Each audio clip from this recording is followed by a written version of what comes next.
views and opinions expressed in this program are those of the participants and do not necessarily reflect the views of BronxNet or the program underwriters.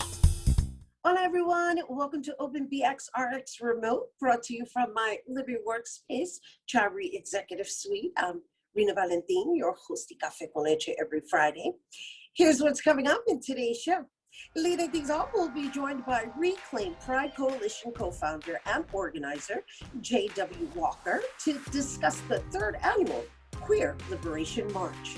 After that, we'll sit down with visual artist Elan Cadiz to discuss the inspiration and process behind creating Scaffold, Equity of Treatment Project. Then we'll hear from Loisa, Latinx infused seasonings co-founder Scott Hattis and head chef Yadira Garcia to discuss their organic spices. Later on in the show, Bobby C brings us an up-to-date with the latest headlines in the world of sports. And lastly, this week's Open Artist Spotlight shines on Jamaican artist Chavell Yahyel, who will perform her latest single, Hitting, at the end of the show. So let's sit back y prepárate.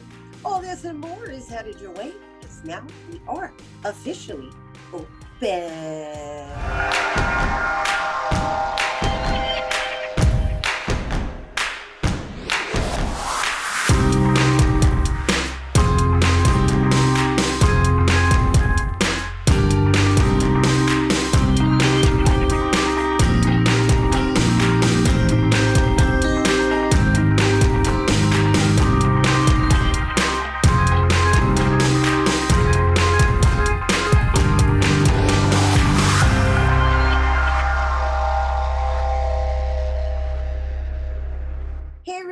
Welcome to Open. I'm Rhina Valentin, your host of Café con Leche for the next hour, encouraging you to get social with us online. That is, tweet us and follow us on Instagram at BronxNet TV and like us on Facebook at Open BronxNet Television. And of course, while you're there, you can follow moi on Twitter, FB, Instagram, Insta Stories, and LinkedIn at Rhina Valentin.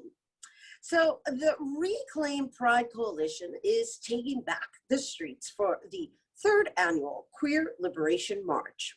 This year's event will give the LGBTQIA+ communities another chance to march for social and economic justice, and most importantly, the reclaiming of the Stonewall Rebellion. And joining us to discuss more on the march and this year's tagline, no cops, no corpse, no BS, please welcome Reclaim Pride Coalition co-founder and organizer, J.W. Walker. Hello, my friend, and welcome back. Hello, Rhina. Thank you so much for having us back. Well, this year is a little different, right? Because you guys are going in person. Well, yeah, actually, we did it in person last year, too, because after George Floyd's murder, we said, you know, we were all out in the streets already every day. And we said, well, you know what? This march is only in 3 weeks, but why do virtual? Let's just do it out in the streets. And 50,000 people agreed last year. 50,000. Oh my gosh, how did I forget that? My apologies. I must have you confused with the NYC Pride. Yeah. Which is not a good place to be at, according to your mission. Yeah, two completely different marches. Yeah, they didn't have a full proper parade last year, and they are not having a full proper parade this year. So for 2 years running, we're the only real game in town, the Queer Liberation March. So what does that mean, the real game in town, right? I mean, I introduced your taglines. There's a lot of I want to say disagreements with it between what you guys are doing versus the NYC Pride. I know you're totally separate. However, let's just talk about what's going on within the community. Yeah, absolutely. You know, the reason that Queer Liberation March was founded, and we had our first march in 2019 in honor of the 50th anniversary of the Stonewall Uprising, it was sort of the culmination of a couple of decades of frustrations with the way that Heritage of Pride, the organization that runs the NYC Pride Parade, had been running the parade. It had become incredibly bloated, way overlong. 2017 March took over 12 hours to complete their Pride Parade, and over-policed, over-barricaded, and over corporate, just completely overtaken by corporate logos, etc. So all those issues have been building up within the community for many, many years. With the barricading, the over-policing, the original Stonewall Christopher Street Liberation Day March in 1970 and the marches in the 70s and early 80s, a big mantra was off of the sidewalks and into the streets, come join us. And especially after the Rudy Giuliani administration came in, that became increasingly impossible. The police started putting the metal bike rack barricades all along the entire march route. They controlled every intersection, so it became impossible by the 2000s for anyone from the sidelines to join in the march. So it became more of this sort of performative spectacle, performance for the onlookers, than it was really about the participants in the parade coming together in a sense of community. And what Queer Liberation March tried to do is to take us back to that garden. People oftentimes talk about the LGBTQ or the LGBTQIA2S community, singular, and that's really a misnomer. We are 1,000 different communities, arranged around issues of race, of ethnicity, of gender, of a national origin, etc. And for us at the Queer Liberation March, we see Pride Sunday as being that one day a year where we can actually come together as a community, because there are divisions and separations in different lives the rest of the year. Right. So that leads me to, but don't you feel that this dispute, or that this public dispute, right, because it's public, is creating that division within your community? Yeah, I think, it's really interesting, Rhina, that, we have been organized as an abolitionist, as a sort of defund organization, since the beginning, since our first march. When we put out the information about our first march, we specifically said we do not want a large police presence around our march. We will have community marshals to keep us safe. We definitely don't want uniformed officers marching with us. Can I just question that really quickly? What about the individuals who have come out and do serve on the force? Well, when you're talking about GOAL, that's the Gay Officers Action League. That's the organization that really had the big brouhaha with Heritage of Pride. What we have to say to GOAL is that GOAL exists to protect gay police officers from, and lesbian police officers, et cetera, from other police, from bigotry within police. But they don't really do very much in the way of protecting the rest of us. For decades, Walking While Trans has been a horror on our transgender communities, on Black and brown transgender women specifically being arrested for no good reason, being accused of being sex workers when they're not. And throughout all those decades, GOAL was silent. Last year, at the end of our Queer Liberation March, we were set upon by the NYPD Strategic Response Group and, brutally attacked and pepper sprayed and beaten and thrown over bicycles, all because one person in the crowd wrote the letters FTP and a Sharpie on the back of a police car. And they attacked the tail end of our march, which was, sort of dancing in the street on Waverly Place outside of Washington Square Park. What was GOAL's response to that? Silence. 3 weeks before our march, another queer and trans-led protest marching in the wake of George Floyd, because they went past the arbitrary curfew that the mayor put in last year. They were attacked. A good friend of mine got a concussion, had to get staples in his head, had his arm broken, was thrown into jail, into a jail cell, receiving no medical attention, held for hours, and then not provided with any access to medical care after he was let out.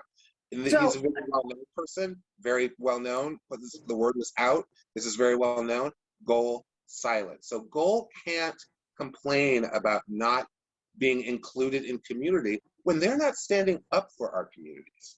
Right. So, and I'm hearing you, and God knows you just broke it down for us. Mm-hmm. And so, because of just I guess the conflict that's occurring between, in some aspect, it kind of sounds like it's protest versus celebration. So, like, how do you find a neutral ground? Well, the truth is that protest and celebration can and often have gone hand in hand. The great civil rights marches. There was exuberance in those great civil rights marches in the 1960s because there's joy in using your voice and using your communal power to affect change and to challenge the dictates and the modes of the world or of the country or of the government.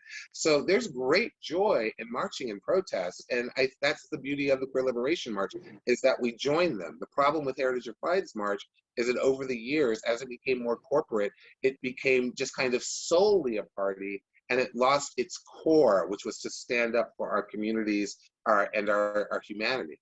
Okay, so before we go, let's talk about what you hope to accomplish at this year's event. I understand you have HIV testing. Obviously, you're coming from that political standpoint. Let's just give everybody an idea of what they can look forward to on Sunday.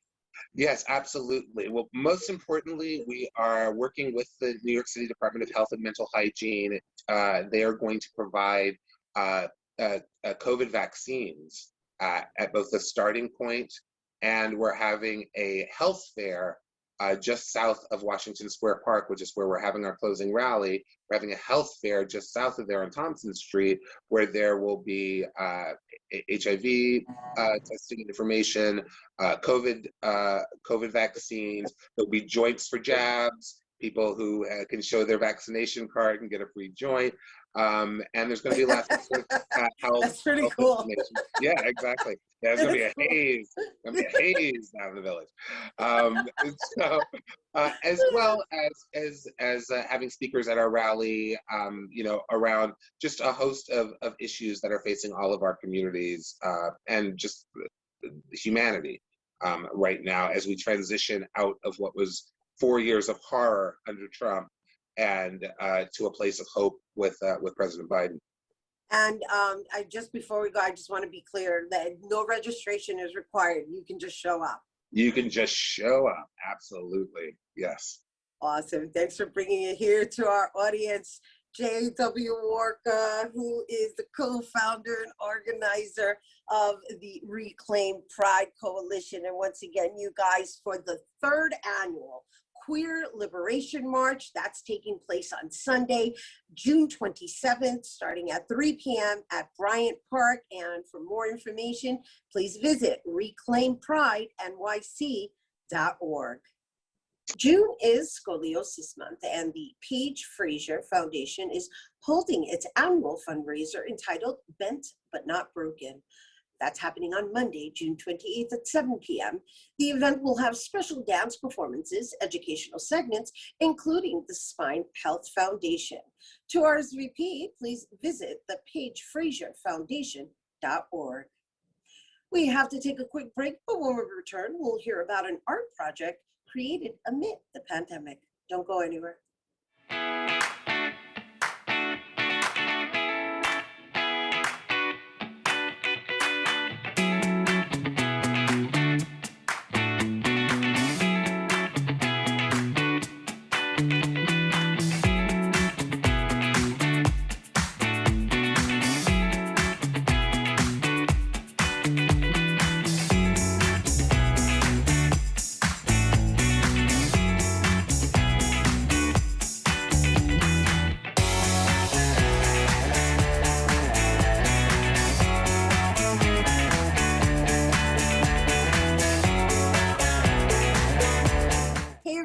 Welcome back. COVID-19, as we all know, has brought on many challenges. However, it's also allowed people to self-reflect on their lives. And our next guest decided to create Scaffold, Equity of Treatment project that focuses on the importance of self-reflection and preservation, which is manifested through equitable treatment in our homes, communities, and the world. And joining us to tell us more, we welcome visual artist Elan Cadiz. Hi, welcome. Thank you. Thank you so much for having me. Let's just start with Scaffold, right? It is a pleasure to have you, and I'm so looking forward to diving into your thought process behind the, I guess, the designs of the scaffold that match the subjects. And so let's talk about the depth of why you chose Scaffold. Well, it began with my understanding. Well, I have an educator background, so I've been an art educator for about 20 years, and then being a parent as well, I learned about scaffolding during the time my son had an IEP, an individual learning plan, and in it, Scaffold is referencing a support system created to give him support on those things that he needed. And I thought to myself, well, wouldn't that be fabulous if all students or all people had that opportunity to get support in the spaces they are weakest in? So that's where it first came from. And then I live in New York City, so we're very familiar with scaffolding being all over the place. Right. It's an urban thing too. However, but I love the context in which you're referencing it, right? Because we all really should bear in mind that we need to remain students of life and coachable, right? Because that's where the support comes from. Because you have to be able to know yourself in order to know the areas in which you need assistance, because we all need assistance. Yes, it's true. And so in your designs, what I noticed is that some are like whole body, some are not. So I was curious to know, like, did you get to know your subjects before you decided to design the scaffold around their image? Yes, about 90% of the portraits are of people that I've worked with, people that I've met, people that I've known for the 20 years that I've lived and worked uptown. I've lived in Harlem for 20 years. I've worked all over Manhattan as well as in the Bronx. And so these were just people I've met along the way. And it's pretty much, it's a way of me paying homage to the support or the lesson that I learned from those interactions.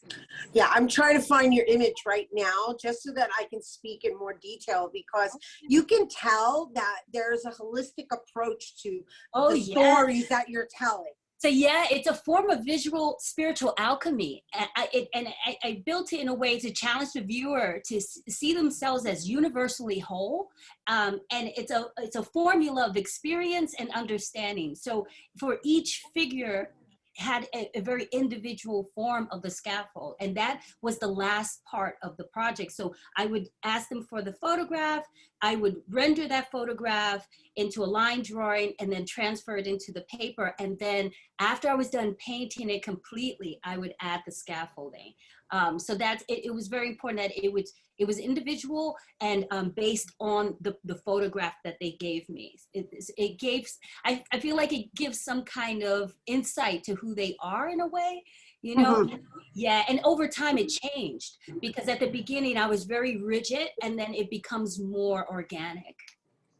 I get it. And so if I'm hearing you properly, what you do, it's almost like a form of therapy for you too, because you're able to kind of have an experience with their energy through their image, capture it, redo it from your perspective, and then kind of assist them in the areas that I guess resonated with you in what you picked up from what you were drawing.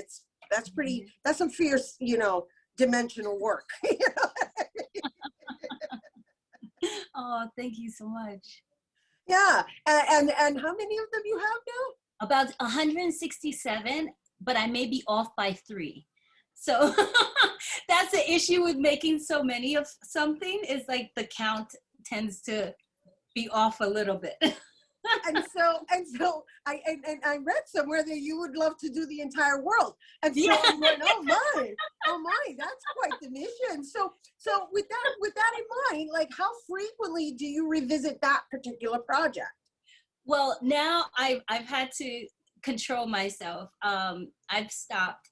But where I want to build is I want to build a better connection between the person in the portrait and the viewer, because I feel like a lot of times we get caught up on the product and lose the importance of the human factor. And the idea was to highlight these people and the things they do, and how we are all kind of normal or regular, but very extraordinary. And that's what I wanted to highlight, in the portrait. Yeah. I know. I love your language, universal beings, right? In the sense that we're all connected, and yet we all need assistance in where, there's nothing wrong with knowing that you fall short in certain areas and could use somebody to kind of support, which is what the scaffolding represents. And so I understand you have images of Bronxites. Would you like to share? Yeah, let's do it. I do, because I want to highlight these folks, because the BX Arts Factory was so amazing. They allowed me to be the teaching artist for one of their programs, and I was able to teach 5 lovely teens in the arts. Here's Yolanda. So just some background on the BX Arts Factory. Is a grassroots nonprofit organization that connects Bronx-based artists and community in experiences and events.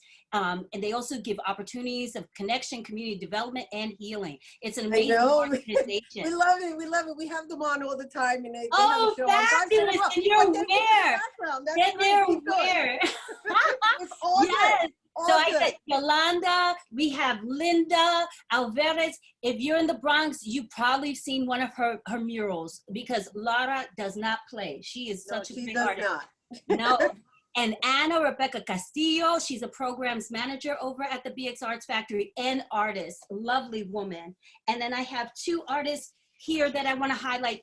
I just want to make note, I have so many Bronx artists that are a part of the project, and I would love to highlight them, and I plan to do over time. But here in particular, I want to shout out to Alicia Grulon, who is an artist and activist based in New York City. She lives in the Bronx, and her works have been in numerous group exhibitions, including the 8th floor Bronx Museum of the Arts, Brick House of the Arts Media, School of Visual Arts, El Museo, and the list goes on. And then my gosh, it's so lovely. Yes, Kenny, he's born in Washington Heights, but has his art studio in the Bronx, and is a Dominican artist, visual artist, who makes paintings, drawings, sculptures, and explores the complexity of identity through narrative, image, collage, and assemblage.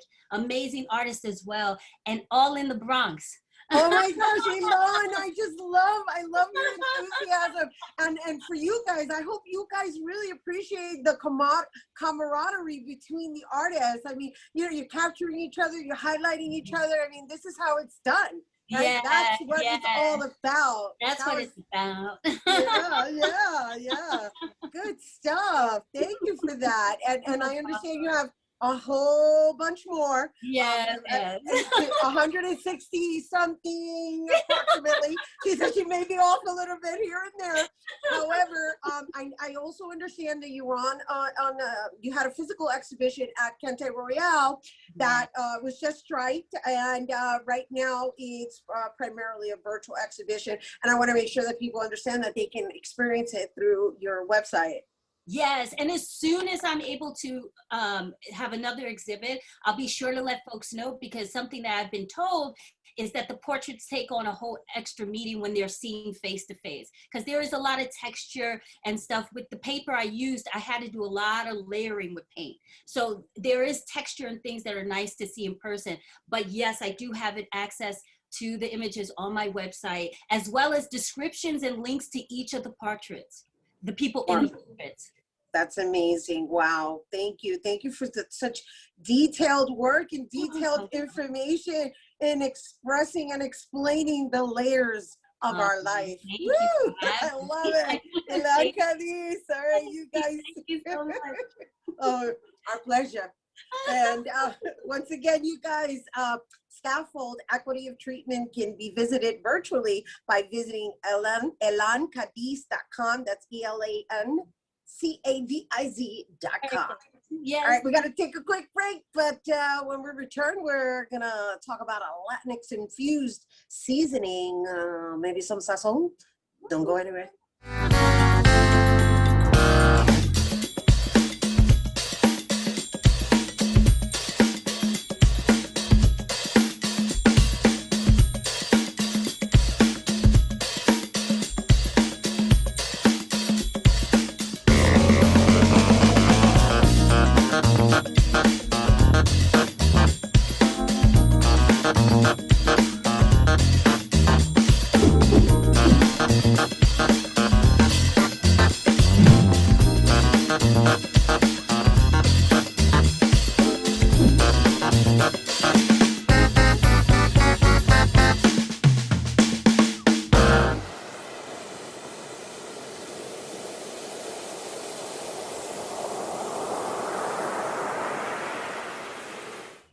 everyone. Welcome back.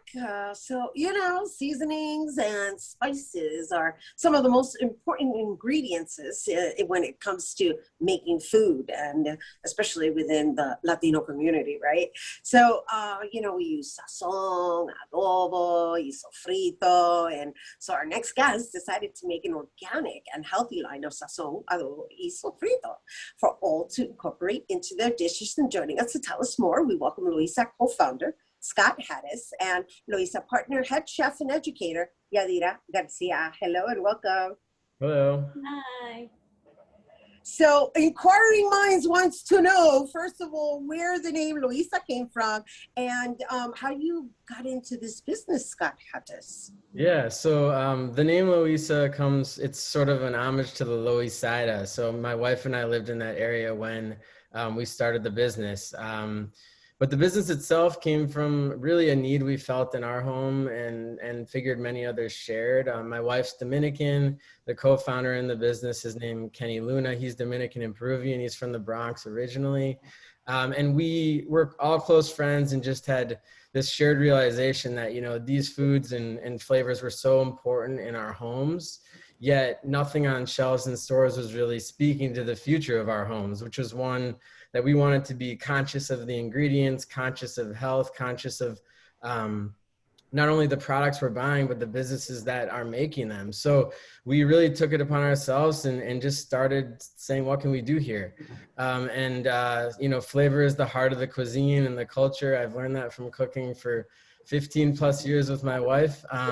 And so we started with sazon and adobo, and we worked to create better versions of them using only organic spices and sea salt. And we got to a pretty good place. We started introducing them to the world, and one thing led to another. And now here we are. And here we are with your chef, your head chef and educator, Yadira Garcia, who I understand you had some health issues, which led you to learning about basically supplementing the ingredients that go into these spices? I did. I'm a trained natural food chef, but first and foremost, I'm a Latina from the Bronx, first generation here. My family's from the Dominican Republic. And I had some health issues in college after an accident. And I had really high cholesterol, high blood pressure. I was gaining a lot of weight. But then I thought about my great grandmother being 99 years old. And we had to drag her out the sugarcane field. Y estaba durita, she was hard. And I was like, wait a minute. There was something in the food, something about what she was doing. Whereas I was eating what I call that sad standard American Dominican diet. And I was like, I need to take it back to the pilon. I need to take it back to the tostonera. I need to take it back to the ways that my ancestors used to make food. And it really gave me a passion to reclaim ancestral knowledge, because monosodium glutamate and all these weird things did not grow on my abuela's farm, right? So it was just about taking back our foods to how it was really made. Our foods are naturally raw, vegan, organic, a lot of these fancy marketing names. So Loisa and I really combined on that passion to reclaim that knowledge, give it back to our community better than we currently have it, and to celebrate that joy in food and in community and help each other in the process. It's lovely. And so you heard what she said, right? She was like, oh, these trend-setting words. However, no, I feel you. I get it. I get it, because a lot of it is made from Mother Earth herself, right? You're just mixing it together. But the question becomes how does it get preserved, right? Because I'm assuming that certain ingredients are used for preservation.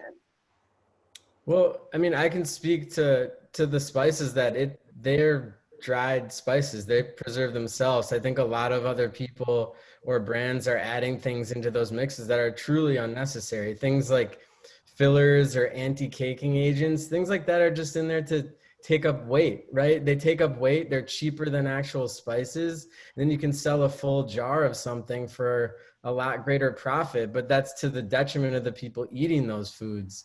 And then the sofrito as well, just to quickly, again, no preservatives or anything in that. It's not necessary. There's the acidity of it naturally preserves it when you cook it the way we do. So, Yadi can speak to more of that. Yeah, which we're going to have a conversation about it, because, we know to freeze the sofrito, we wanted to make it last, right? It comes down to food alchemy, to that magia, to that magic of our people, right? When you think about take it back, take it back. We used to preserve, we used to can, we used to jar foods, we used to use acids like limones, naranja agria, right? So those things help to naturally preserve and balance. So it's when I say, when you find that alchemy, that magical point where you take your time with the food and you honor it and honor that process and you find that right balance. So in our sofrito, it's that science, but also that like ancestral love where it's balancing the ingredients in the right way and taking our time make a perfect recipe.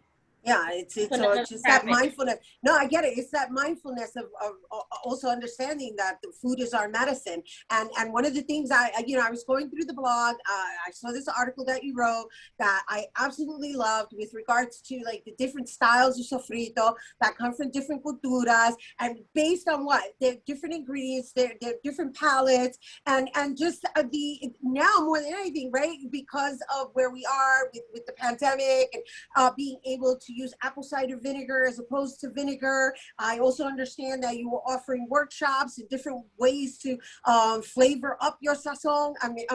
Your sofrito, so that it actually serves as a health benefit. Well, I think it's really, really important to honor the entire history of sofrito. Sofrito came from sofregit, which came from the Mediterranean, which can be found in one of the oldest cookbooks ever printed in the 1800s. And then it took this really beautiful trip. And as it went through different Caribbean and Latin American countries, different people added their own toquecito or their own flavors. So that's why you might find culantro, like in a Dominican or a Puerto Rican one, or you might find jalapenos in a Mexican one. And guess what? None of them are wrong. I want to put the fight down, right? Because food unites us and it tells a history of how we are more the same than we'll ever be different. So there's no one right way to make sofrito. And for us, this is really just the beginning of the celebration of how we lean into it in different communities and different cultures. And how do we honor and celebrate that? Not that there's just one way to make it. Is the way that my mommy and my abuela taught me was really special, but the way that your tia taught you is too.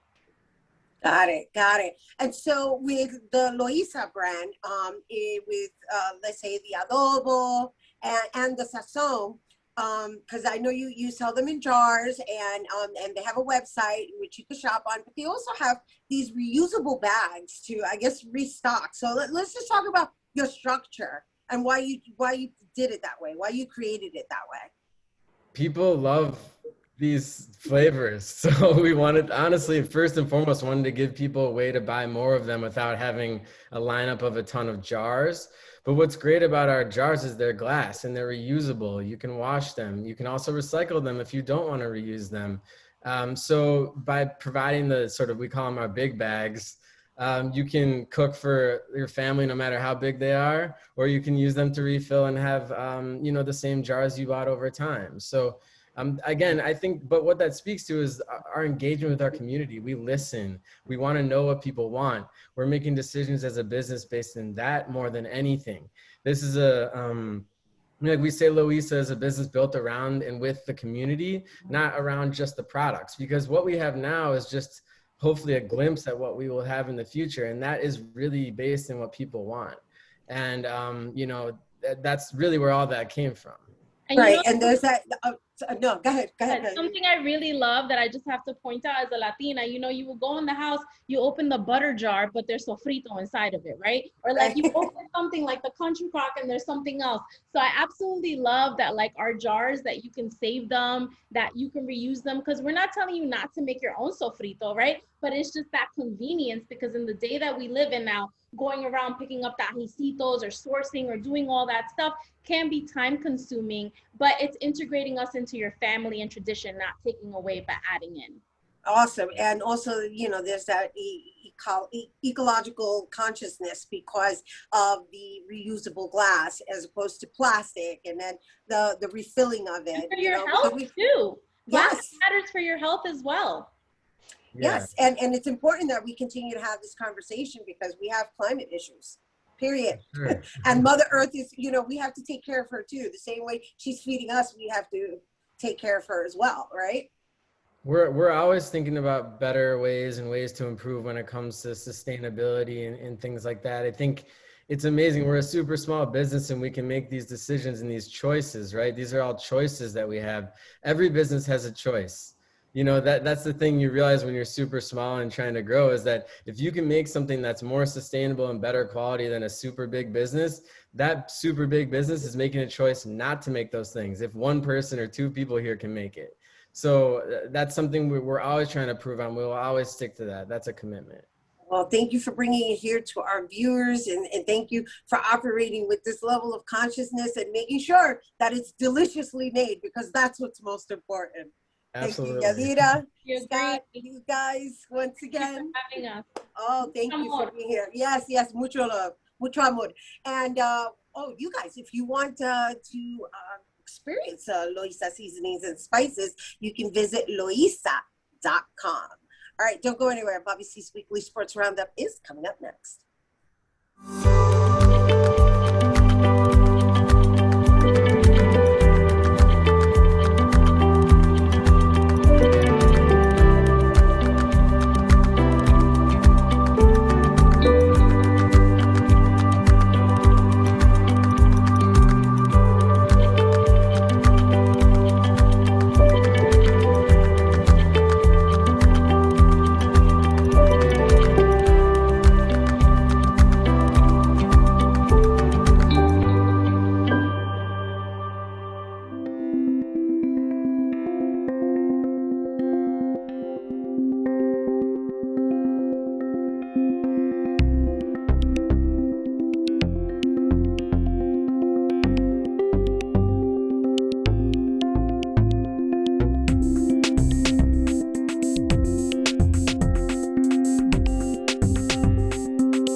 We begin our look at sports and our weekly 5-on-5 segment here on the basketball hardwood. We'll start with the positive news here in the Big Apple. In the 25th anniversary season for the WNBA, the Liberty prevails Sunday in what the league dubs the 97 game. Rebecca Allen scores a season-high 17 points and has 2 block shots in the final minute of New York's 76-73 victory over LA. The inaugural game was played on June 21st, 1997 at the Great Western Forum in LA, which the Liberty also won, topping the Sparks 67-57 in 97. After 2 straight losses, a nice bounce-back win for the 2021 Liberty in the anniversary game. We go inside the locker room for more. After 2 really tough losses, this was really a character revealing game for us. We knew it was going to be a battle of wills. We knew LA was going to be tough and they were going to fight and they were going to make it really difficult for us, and they did.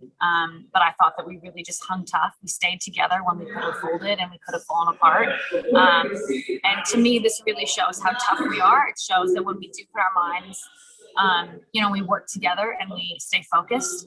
We had 30 turnovers. That's you don't win games with 30 turnovers, and we did. A night earlier, it was an historic showdown, but not the result New York, especially Brooklyn fans, were looking for in the NBA playoffs. Following a season filled with injuries and absences, the Nets' postseason ends the same way Saturday night at Barclays Center, with Kyrie Irving watching from the bench in street clothes injured. The Nets suffered a late collapse against the Milwaukee Bucks and lose 115-111 in overtime in Game 7 of the Eastern Conference semifinals, a heartbreaker. With a spot in the conference finals riding on it, the Nets shot 1 for 12 in the overtime as their season ran out of steam with the sound of a clank off the rim. The last miss was Kevin Durant's heave with 0.3 seconds left. The Nets suffered their first and only home defeat of these playoffs despite a Game 7 scoring record of 48 points from KD. Here's more from Brooklyn.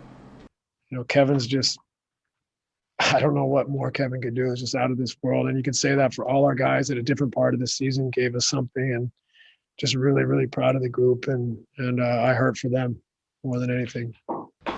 We want to win every game we play. We want to win a championship every year, just like every team. So the last game of the season, you lose. But the beauty of our profession is we get up and keep going. You know, everybody on this team is works extremely hard. They care about the game.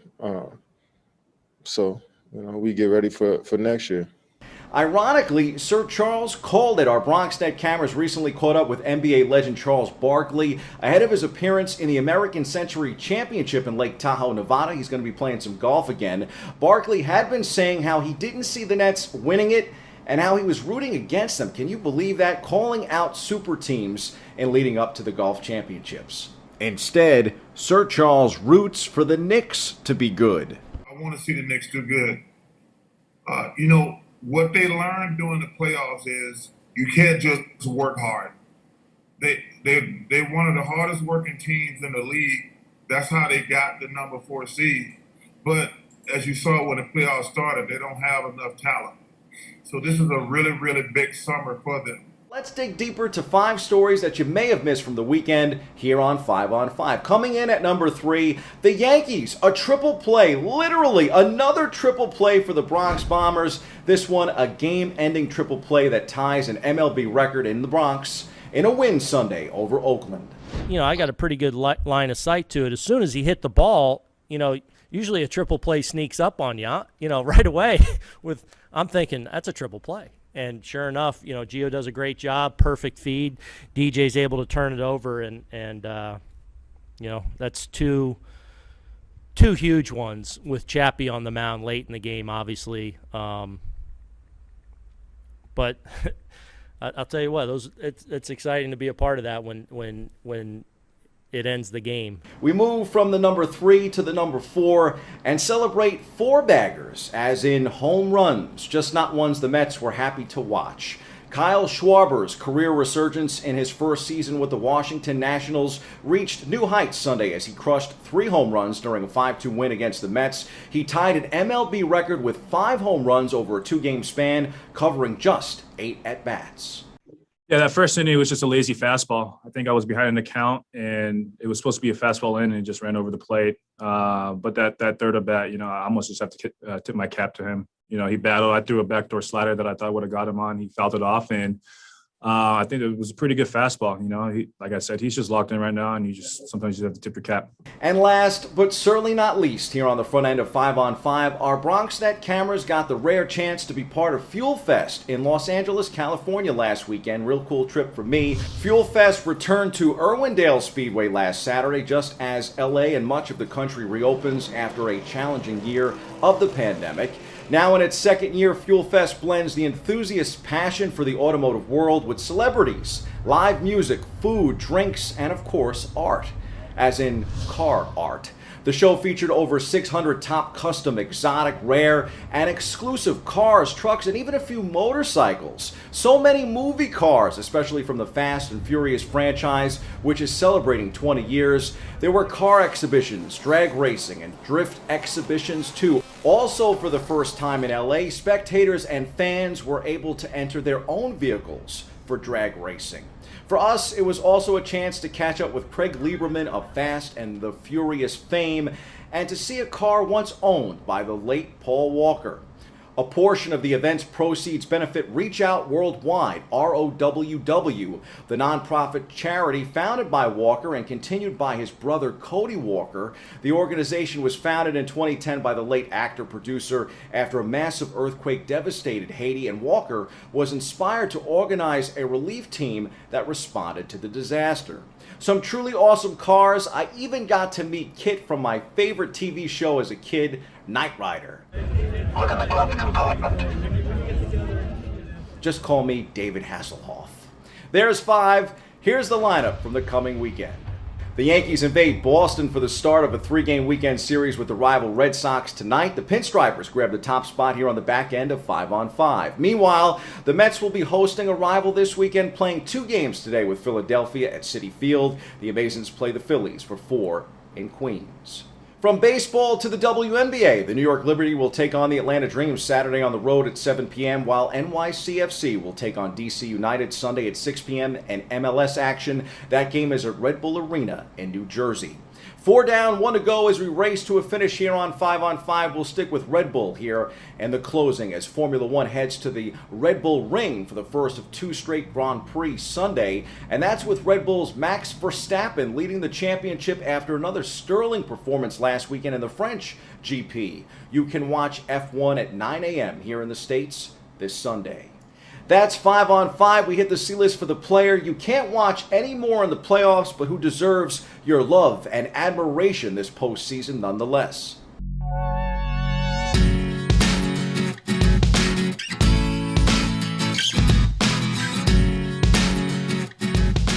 Kevin Durant's 48 points were not enough in Game 7, but in my book, it should be enough for him to go from long being considered the number 2 of just about everything to finally taking claim in your book as the best player on the planet. He was arguably the second best player in high school. He was the second pick in the NBA draft, both of which he has noted in the past. KD also reminded us that he has been second in the MVP voting 3 times. But he's second to no player in the league right now. I realize scoring is his thing, but he was doing much more than that this postseason. And to be honest, without him, the Nets don't even reach Game 7, let alone OT of Game 7. His 2-pointer with foot on line proved just that. Let's shed some more light for this case.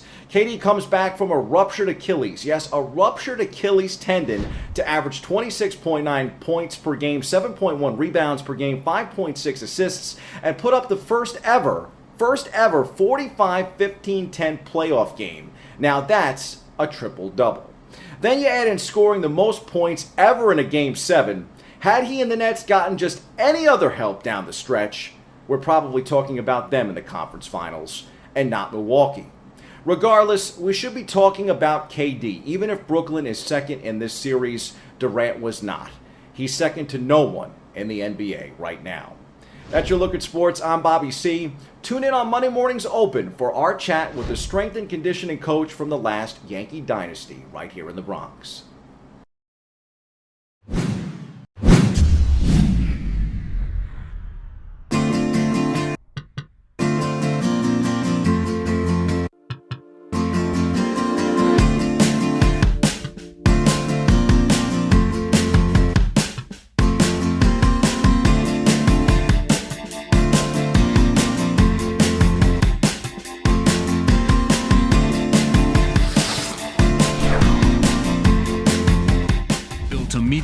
For you.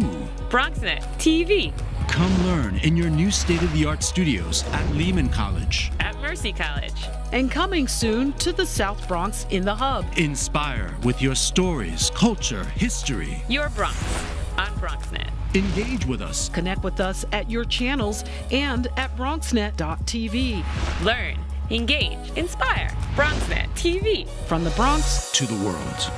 BronxNet. Hey everyone, welcome back. So, June is National Caribbean Heritage Month. And so in honor of celebrating, we bring you a singer and songwriter from Jamaica, literally in Jamaica, who's making her way through the music industry. Her music is a unique blend of reggae and dancehall with contemporary R&B and hip hop. And she was recently dubbed the Jamaican Gypsy, my kind of girl. And today she joins us to discuss her upcoming EP. Please welcome Chavell Yahyel. Yeah, right? I said Chavell. Yes, yeah. Thank you so much. I really appreciate it. Hello, everyone. I'm Chavell Yahyel. I am a singer-songwriter, she did say, out of Fort Lauderdale, Florida, currently living in Jamaica right now. Right, I forgot to mention that you were in Florida. Yes, back in Jamaica. I'm back. I had to run home. And it's totally understandable because these times have definitely put us in roles and positions to really reconsider what matters, right? And so you need to be around your family to just replenish yourself and rejuvenate and restore whatever you had to endure throughout this past year, as we all have, then so be it. I am just a little jealous. That's it. I just leave it there. Don't be. Yeah. You'll be back soon. Don't worry. But here's the good thing. Here's the good thing, right? It doesn't even matter that you relocated. You're still producing, you're still creating, and you're still connecting because of these platforms, such as what we're doing today. So let's talk about what your journey has been. Well, it has been a ride, I must tell you. I decided, after I released Hitting in October of last year, and I was doing some work in Fort Lauderdale, I'm like, I just need to go home. I think I need the energy that I feel when I'm home. I need all the good food in my body that I need when I'm home. My family, and again, the energy that I feel when I'm here. So I told my mom, hey, this is what I want to do. She's like, come home if you want. My mom has an apartment building, so I have one of her units. So very comfortable again. I'm so grateful for, the setup that I have, because not everyone can just pick up and come home, so I'm extremely grateful for that. And since I've been here, I've been just connecting with people, producers, other artists. I've been back and forth from Montego Bay to Kingston, because Kingston is the entertainment hub, really. So, I go to Kingston to record, and I've just been blessed, to be honest with you, with great people along the way. It sounds it, and you can hear it in the way you're conveying it. You're radiating, to be honest. Thank you. And that's it. Thanks for sharing that story, because again, your mom happens to have a building that you reside in, and you could still continue moving forward without necessarily being in the States, and be close to your family at the same time. Like, what's better than that? Awesome. And I'm still connected with people in the States just the same. So it's the best of both worlds, and I'm really grateful. So, all right. So what we didn't mention is that you have your own label as well, Creative Bay, right? So you just released this EP, Hitting. I know you're already working on 2 new EPs. So let's just talk about, I guess, coming from Florida, moving back to Jamaica, and what kind of influence that's having over your creations. The best. And basically, like, everything that I just said contributes to my creativity and to, how I portray stuff. So how I feel, is my body nourished properly? Is my mind in the right place? So coming here, I have the mountains. So every morning I go and take a run. And that's sometimes when I write some of my stuff way up there in the hilltop, sitting on a rock, it's like the beach, you're there, connected to nature, connected, and it's just flowing, and everything that I need. Like, if I'm writing something, I'll just write out a concept and flow with it, and it'll just come to me, and I'll just write it down, and there's my song. So I'm basically in my flow right now, and coming here was part of my flow. It was basically the best decision. Yeah, and it sounds like it, right? And so do you find that because you're there, you're operating at a different pace? Are you being a lot more forgiving of yourself in the sense of time and space? But when you're in the States, you move at a certain pace where you got to get things done by a certain time, deadline. And then when you shift, it like becomes a question of like, what really matters how you utilize your time. Yeah, at first, to be honest though, because right now, based on the momentum that I'm building with my music, sometimes it gets a bit frustrating. I'm not gonna lie, like turnaround times here, or like if I need something right away, I can't just go to Walmart or, run somewhere and grab it. But I've put stuff in place where those things won't really, mess with me. However, the upside to it, of course, is the slowing down, the, not in 9-to-5 traffic every day, not flicking someone off because they cut me off, just on a good pace to create and, be my best self, basically. Well, it sounds it, and I'm looking forward to having you give our viewers a taste of your recently released EP. And I can only trust that the new EPs that are coming out, because you did mention that the one that looks the like singles coming out in the falls, right? In the fall. tap in, tune in, turn on. Turn Sounds on. deep. It already sounds, turn on. Oh, It's really deep, okay? It's as deep as it gets. and I'm sure you relocating to Jamaica plays a really large role in that. Oh, So yes. thank you Oh, for yes. sharing with us. All right. Oh, yes, I appreciate it. Oh, sister. All right. So you guys, we're going to take a quick break, but when we return, Chavell Yahyel is going to perform for us. So don't go anywhere.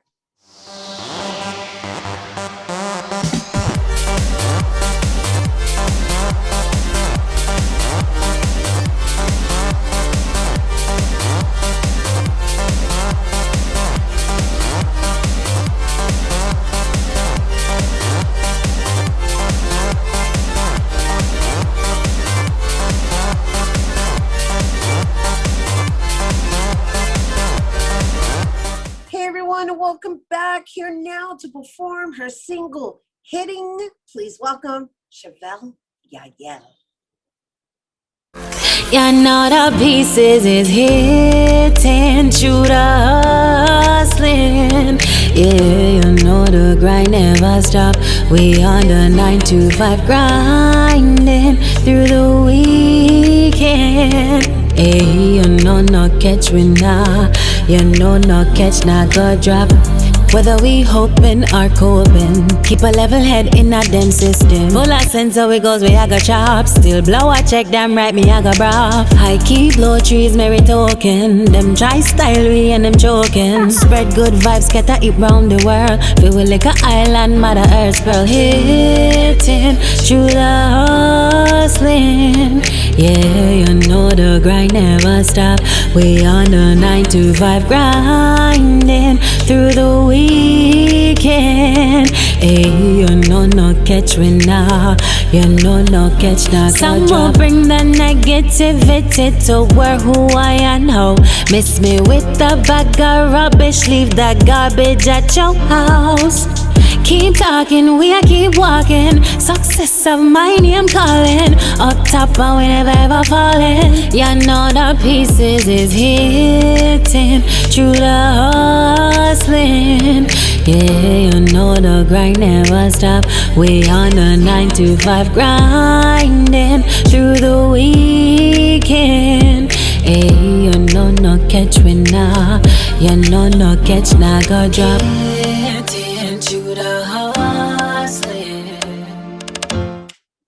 And there you go. For more on Chavell Yahyel and her upcoming EP, please make sure to follow her on Instagram at Chavell Yahyel. All right, that is our show today, mi gente. Thanks to all our guests for coming through and to you, our viewers, for tuning in. If you missed any part of the show, you can check out the recap cast tonight and 24 hours a day at BronxNet.tv. I'm Rhina Valentin, and from all of us here at Open, may the universe provide paz, prosperity, y amor, happy Caribbean Heritage Month, and happy Pride. Adios.